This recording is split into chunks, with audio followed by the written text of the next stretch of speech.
کہ بر صغیر میں اسلام کب آیا۔ حضرموت یمن کا شہر ہے، وہاں سے مالدیپ انڈیا کا جو نچلا حصہ ہے وہ سمندری راستے کے ذریعے سے قریب ہے۔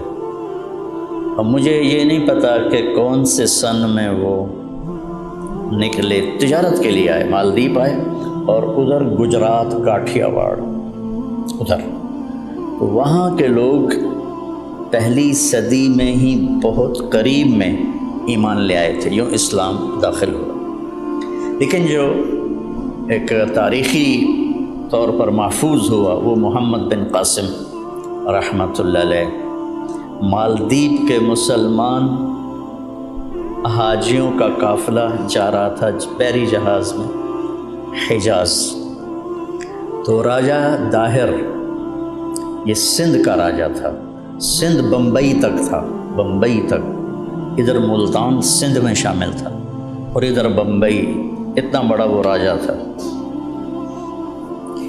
ایسے مجھے باتیں یاد آ جاتی ہیں۔ ایک دفعہ وہ بیٹھا تھا تو نجومی آیا، تو اس کی بہن بھی ساتھ بیٹھی تھی، کہنے لگا میری بہن کا ہاتھ دیکھو۔ اس نے ہاتھ دیکھا تو کہا اس کا جو خامند ہے وہ سندھ کا راجہ بنے گا۔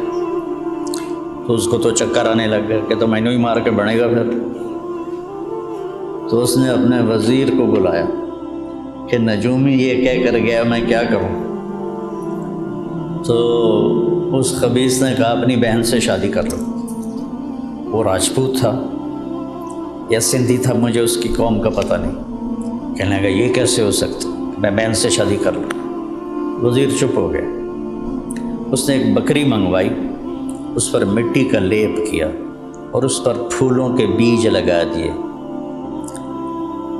تو کچھ دنوں کے بعد وہ پھول ساری بکری کے اوپر اگائے، تو اس نے راجہ داہر کو دکھائی، وہ کہا یہ کیا ہے، تو بڑی عجیب چیز۔ اس نے اس کو بازار میں چھوڑ دیا، تو سارے لوگ اکٹھے ہو رہے ہیں، دیکھ رہے ہیں، اکٹھے ہو رہے ہیں، دیکھ رہے ہیں۔ 3-4 دن کے بعد سب نے دیکھ لیا تو وہ پھر رہی ہے، کوئی دیکھتا ہی نہیں۔ تو وہ داہر کے پاس آیا، کہا مہاراج ایسے ہی تو بہن سے شادی کرے گا تو 3-4 دن رولا پوے گا، پھر کسی نے یاد نہیں رہنا، ٹھوک شادی۔ اس بدبخت نے اپنی بہن سے ہی شادی کر لی کہ میں سندھ کا راجہ ہی رہوں۔ اس کے آدمیوں نے تھے تو وہ بحری ڈاکو، لیکن اس کی نگرانی جیسے ہمارے یہاں بڑے لوگوں نے رکھے ہوتے ہیں، آگے بدماش، پیچھے وہ پردے کے پیچھے ہوتے ہیں، آگے قبضے وہ کر رہے ہوتے ہیں، نام ان بدماشوں کا ہوتا ہے، پیچھے چودھری صاحب بیٹھے ہوتے ہیں۔ تو انہوں نے وہ قافلہ لوٹ لیا۔ تو ایک عورت نے کہا یا للحجاج، یا للحجاج، یا للحجاج۔ اس نے حجاج کو پکارا، اے حجاج۔ حجاج عراق کا گورنر تھا۔ تو جو کچھ لوگ بچ گئے ان کے زد سے، وہ جب پہنچے نا عراق تو انہوں نے، حجاج بیٹھا ہوا تھا کرسی پر، تو کہا کہ تجھے ایک مظلوم عورت نے یوں پکارا ہے۔ تو وہ کرسی سے کھڑا ہو کر کہنے لگا لبیک یا اختی، لبیک یا اختی، لبیک یا اختی۔ اور اس نے قسم کھائی نہ چارپائی پہ سوؤں گا، نہ بیوی کے پاس جاؤں گا جب تک اس کو چھڑوا نہ لوں۔ تو اس نے پہلا لشکر بھیجا، اسے شکست ہو گئی۔ پھر دوسرا لشکر بھیجا، اسے بھی شکست ہو گئی۔ پھر تیسرے کی تیاری کی تو ولید بن عبد الملک نے کہا میں اتنا نقصان برداشت نہیں کر سکتا، نہیں بھیجنا۔ تو اس نے اس کے سامنے ہاتھ جوڑے کہ جتنا خرچہ ہوگا میں اس سے دگنا آپ کے خزانے میں واپس جمع کراؤں گا، مجھے اجازت۔ تو اس کے منت ترلے کر کے اجازت لے لی، اور 12,000 کا لشکر دے کر محمد بن قاسم رحمۃ اللہ علیہ 17 سال کے نوجوان کو امیر بنا کے بھیج۔ میرے نبی نے حضرت اسامہ رضی اللہ عنہ کو 17 سال کی عمر میں حضرت عمر کا امیر بنا کے بھیج۔ تو محمد بن قاسم نے پھر یہ روڑی کے پاس دریائے سندھ کو پار کیا، پہلے دیبل فتح کیا۔ دیبل کو آج کل بھمبور کہتے ہیں، بھمبور، لیکن اس کا پرانا نام دیبل ہے۔ میں وہاں گیا، وہ مسجد کے کھنڈر تھے، وہاں میں نے 2 نفل پڑھے، شاید ہی کبھی کسی نے پڑھے ہوں۔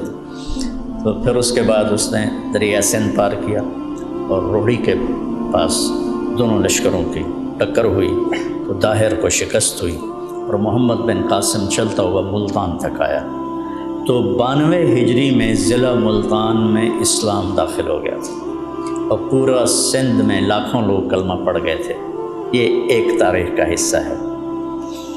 اس طرف کا جو ہندوستان تھا اس میں محمود غزنوی نے پہلے حملے کیے، کچھ 17 حملے کیے، لیکن عام طور پر اس نے خزانہ ہی لوٹا، کوئی ایسا نہیں کیا کہ کوئی اسلامی دعوت کی بنیاد ڈالی ہو، یہ کام نہیں کیا۔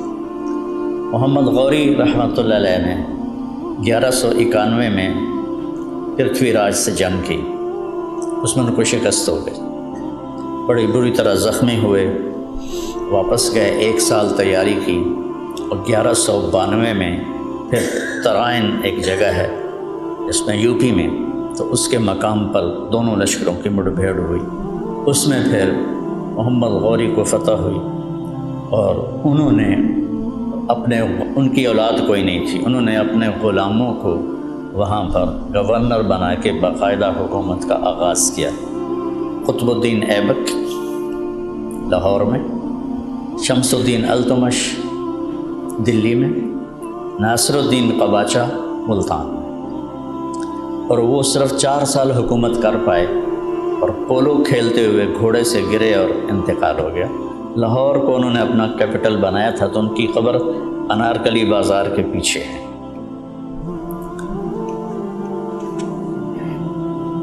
شمس الدین التمش بہت سمجھدار تھے، بہت نیک تھے۔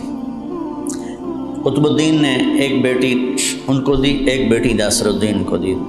ناصر الدین الجھ گیا شمس الدین سے، تو لڑائیاں ہوئیں بہت زیادہ، جس میں آخر قباچہ گمنام ہو کے روپوش ہو کے بھاگ گیا، نشانی کوئی نہ ملا۔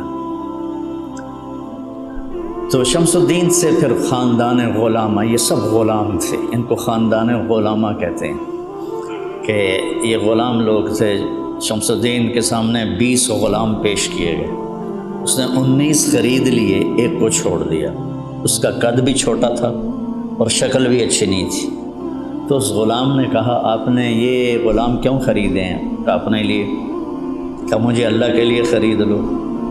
تو یہ بات اس کو بڑی پسند آئی تو اس نے اس کو خرید لیا۔ یہی غلام آگے چل کے غیاث الدین بلبن کے نام سے 30 برس حکومت کی اور بہت بڑا محسن ہندوستان ہے کہ تاتاریوں کے حملوں کو غیاث الدین بلبن نے ایسا روکا کہ ان کا بیٹا محمد بلبن ملتان کا حاکم تھا، وہ جنگوں میں شہید ہو گیا، لیکن تاتاری ہندوستان میں گھس نہیں سکے۔ پھر بیٹے کے غم میں 2 ہفتے بعد اس کا بھی انتقال ہو گیا۔ تو پھر یہ خاندان غلامہ چلتا ہے جس میں خلجی ہیں، جس میں بلبن ہیں، اور اس میں تغلق ہیں، یہ سارے خاندان غلامہ ہیں۔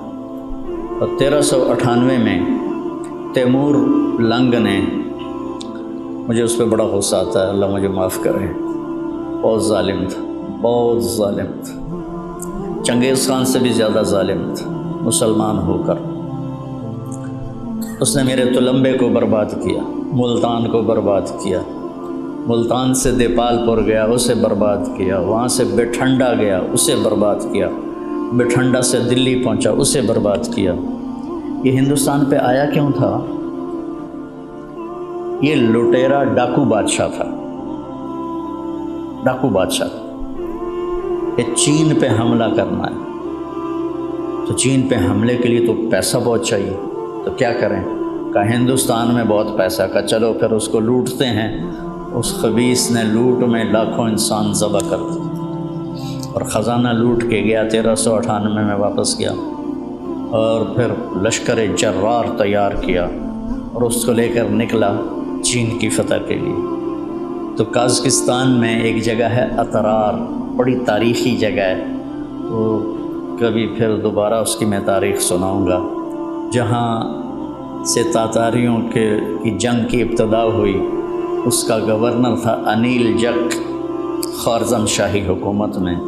اس کی نادانی سے یہ بہت بڑا فتنہ اٹھا، تو وہاں پہنچا 1405 میں، تو وہاں ٹھنڈ سے مر گیا، ٹھنڈ لگی اور نمونیا ہوا، 72 سال عمر ہو گئی تھی اس کی۔ تو چین والوں کو اللہ نے بچا لیا، لیکن ہمارا دیش اس نے برباد کر دیا۔ تو جہاں مغلوں کی حکومت سب سے لمبی چلی، 328 سال مغلوں نے حکومت کی، اور 1608 میں ایسٹ انڈیا کمپنی ہندوستان میں داخل ہوئی۔ جہانگیر کا زمانہ تھا، عروج تھا، ان کو وہ تو بالکل فقیر سے تھے۔ ایسٹ انڈیا کمپنی انگریزوں کی انگلینڈ سے آئی ہوئی، تو وہ شاہ جہاں اس جہانگیر تک ان کی رسائی ہوئی۔ جہانگیر کو میری طرف سر درد رہتا تھا، تو اس نے ان سے پوچھا تمہارے پاس کوئی چیز ہے سر درد کی؟ تو اس وقت وہ سائنس میں آگے جا چکے تھے، تو اب دیسی علاج میں کوئی ایسی دوا نہیں ہے جو فوری اثر کرے، تو انہوں نے اس کو گولی دی، وہ ٹھیک ہو گیا۔ وہ تو بڑا خوش ہوا، کہنے لگا کیا مانگتے ہو؟ اب ان کا دیکھو، اپنے ملک کے لیے خیر خواہی، کہنے لگے جی ہمیں انڈیا میں تجارت کی اجازت دی جائے۔ جاؤ اجازت۔ تو انہوں نے یہ جنوبی ہند کی طرف اپنے چھوٹے چھوٹے اڈے بنا لیے۔ شاہ جہان کے دربار میں وہ آئے تو شاہ جہان سے مل کر نکلے، تو شاہ جہان کے وزیر نے کہا مجھے ان کی آنکھوں میں مکر و فریب نظر آتا ہے، ان کو ہندوستان سے نکال دو۔ تو شاہ جہان کہنے لگا کیا پدی کا شوربہ، ان کی حیثیت ہی کیا ہے، ان کا ہونا نہ ہونا ہمارے لیے برابر ہے۔ تو بعد میں پتہ چلا تو پورا ہندوستان ہی کھا گئے۔ تو 1608 میں جہانگیر کا زمانہ تھا جب یہ ایسٹ انڈیا کمپنی آئی، اور پھر وہاں انہوں نے اپنے اڈے بنانے شروع کیے۔ آہستہ آہستہ آہستہ مقامی فوج تیار کی، اور مقامی فوج سے 1757 میں سراج الدولہ کو شکست دے کر بنگال پہ قبضہ کر لیا۔ مقامی فوج، اتنے بے حس ہو چکے تھے مقامی لوگ، اور پھر 1799 میں ٹیپو سلطان شہید کر دیے۔ تو انہوں نے کہا اب ہندوستان ہمارا ہے، سارے ہندوستان پہ قابض ہو گئے، مقامی لوگوں کو اپنی فوج میں شامل کر کے۔ ٹیپو سلطان پہ جب حملہ کیا تو حیدرآباد کا نظام کم بخت انگریز فوج کے ساتھ مل کے ٹیپو پہ حملہ آور ہوا۔ ایڈمبرا کا ایک سپاہی تھا جس نے ٹیپو سلطان کو آخری فائر کیا اور وہ شہید ہوئے۔ میں جب ایڈمبرا گیا تو وہ مجھے چوک میں لے گئے، تو گھوڑے پر وہ سوار بہت بڑا بت اس کا بنا ہوا تھا۔ میں کہا یہ ہے وہ سپاہی جس نے اس کو آخری فائر کیا اور وہ شہید ہو گئے تھے۔ تو ہندوستان میں انگریز کا آنا ایک عجیب و غریب واقعہ ہے، لیکن کوئی اس میں دوسری رائے نہیں ہے کہ ہندوستان اس وقت بٹ چکا تھا اور راجے مہاراجے حکومت کے قابل نہیں تھے۔ مسلمان راجوں کا حال یہ تھا کہ آصف الدولہ نے ایک حرم لڑکیوں کا بنایا ہوا تھا اور ایک حرم لڑکوں کا بنایا ہوا تھا۔ کبھی وہ لڑکوں سے شوق فرماتے تھے اور کبھی لڑکیوں سے شوق فرماتے تھے۔ یہ اودھ کے نواب تھا کم بخت یہ، اور اس کا جو بیٹا تھا واجد علی شاہ، اس کی 550 بیویاں تھیں۔ یہ مسلمان راجوں کا حال تھا، تو سکھ راجے، غیر ہندو راجے، ان کا کیا حال تھا؟ سب عورت کے پیچھے، شراب کے پیچھے، گانے بجانے کے پیچھے، بالکل نا اہل۔ رامپور کا نواب جو تھا وہ اپنی جو مجلس شورا بلاتا تھا، آپ کو عجیب لطیفہ بھی ہے، حقیقت میں خود بیت الخلاء میں بیٹھتا تھا اور باقی ہال میں بیٹھتے تھے۔ تو انگریزوں کا آنا بالکل ٹھیک تھا، انگریزوں کا آنا بالکل ٹھیک تھا کہ وہ اس قابل ہی نہیں تھے، سوائے عورت اور شراب کے ان کو اور کوئی کام ہی نہیں تھا۔ رنجیت سنگھ نے حکومت کی 40 سال بڑے دھڑلے سے، بہت سمجھدار راجا تھا۔ یہ گجرانوالے کا تھا، ایک چھوٹے سے چودھری کا بیٹا تھا، تو اپنی قابلیت پر ان پڑھ تھا، پورے پنجاب کا حکمران بنا۔ یہ 1780 میں پیدا ہوا تھا اور 1839 میں شراب کی کثرت اور زنا کی کثرت سے مر گیا، 59 سال کی عمر میں، لیکن بہت قابل حکمران تھا۔ تو انگریزوں نے ہاتھ نہیں ڈالا پنجاب پر۔ پھر اس کا بیٹا کھڑک سنگھ، تو کھڑک سنگھ شراب کے نشے میں مر گیا۔ پھر اس کا بیٹا نونہال سنگھ بنا، وہ بھی جلدی مر گیا۔ پھر رنجیت سنگھ کا بیٹا شیر سنگھ تھا، جس نے سید احمد شہید رحمۃ اللہ علیہ کو 1831 میں بالا کوٹ میں شہید کیا اور فتح پائی۔ تو اس کو وہ بھی اتنا ڈوبا شراب میں اور عورت میں کہ اسے سکھوں نے خود قتل کر دیا 3 سال کے بعد۔ اور پھر دلیپ سنگھ بنا 16 سال کی عمر میں، انگریزوں نے اسے اٹھا کے لندن بھیج دیا اور پورے پنجاب پہ قبضہ کر لیا۔ انہوں نے پھر ظلم بھی کیے، لیکن یہ ان نوابوں کی جو تھی بدماشیاں، ان کو ختم کیا، عام لوگوں کو ریلیف دیا، کتنے نظام بنائے انہوں نے، وہ ایک لمبی تاریخ ہے۔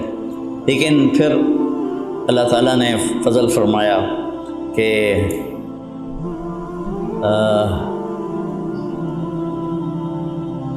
1906 میں مسلم لیگ کی بنیاد رکھی گئی۔ 30 دسمبر 1906 نواب سلیم اللہ صاحب ڈھاکہ، یہ نواب خاندان تھا، یہ بنگالی نہیں تھے، یہ کشمیری تھے۔ ان کے بڑے تجارت کے لیے گئے اور بہت کما لیا۔ 1857 کی جنگ میں انگریزوں کا ساتھ دیا، تو اس پر انہوں نے جاگیریں دے دی، نواب بنا دیا۔ اس کے آخری نواب تھے سلیم اللہ خان صاحب، جو 43 سال کی عمر میں فوت ہو گئے۔ انہوں نے اپنے محل میں 1906 میں 30 دسمبر مسلم لیگ کی بنیاد رکھی۔ پاکستان کا پہلا پتھر وہاں رکھا گیا۔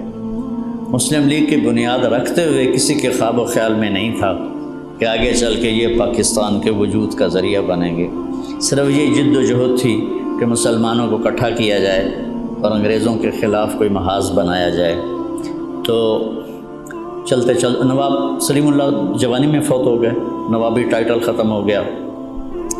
اس کے بعد کون اس کے بنے جو مجھے نہ یاد ہے، نہ مجھے پڑھا ہوا یاد ہے، لیکن علامہ اقبال رحمۃ اللہ علیہ نے ریاست پاکستان کا تصور پیش کیا کہ ایک ریاست ہونی چاہیے مسلمانوں کے لیے الگ۔ 1930 میں الہ آباد میں ایک جلسہ تھا، اس میں اقبال رحمۃ اللہ علیہ نے بطور پیغام جو انہوں نے اپنی شاعری میں پیغام دیا، وہ 14 صدی میں کوئی شاعر ایسا نہیں پیدا،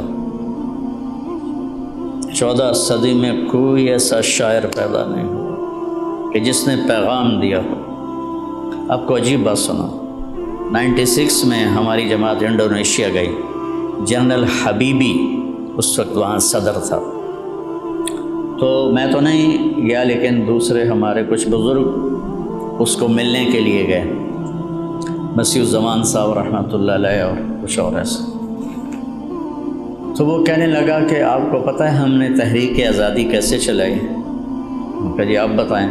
کہ اقبال کی شاعری اور آپ کے قائد محمد علی جناح رحمۃ اللہ علیہ کی تقریریں، ان کا ہم نے انڈونیشی زبان میں ترجمہ کر کے اپنے نوجوانوں کو ابھارا، اور ہم آزاد ہوئے پرتگال وہاں تھا، لیکن ہم جانتے نہیں اقبال کون ہے۔ تو انہوں نے سب سے پہلے یہ تصور پیش کیا کہ ایک ریاست ہونی چاہیے۔